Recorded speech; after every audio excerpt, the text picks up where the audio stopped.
Samantala, sa kulungan ng bagsak ng 6 na pulis Maynila matapos maaresto kaugnay ng umano'y robbery extortion incident sa Marikina City. Ang mga nasabing pulis nagkasaumano ng hindi otorisadong anti-drug operation at ninakawan pa ang biktima. Narito ang balita.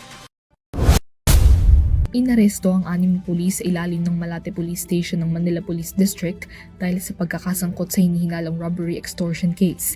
Batay sa opisyal na report ng Makati Police Station, inireport ng biktima ang insidente kung saan isang grupo umano ng mga kalalakihan ang pinasok siya sa kanyang hotel room. Dito umano siya tinutukan ng baril, sapilitang pinadapa, tinalian ng kanilang mga kamay at ninakaw ang kanilang mga gamit bago umalis sakay ng motorsiklo. Naaresto ang 6 na suspect na positibong kinilala ng mga biktima. Lumalabas na ang 6 na suspect ay kapwa mga pulis sa ilalim ng Drug Enforcement Unit ng Malate Police Station.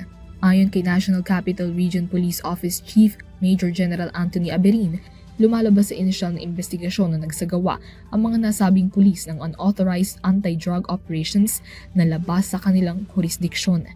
Kasunod dito, nahaharap na ang mga suspect sa mga kasong administratibo at kasong kriminal at nakadetain na rin ngayon. Hindi rin malabong matanggal ito sa mga serbisyo.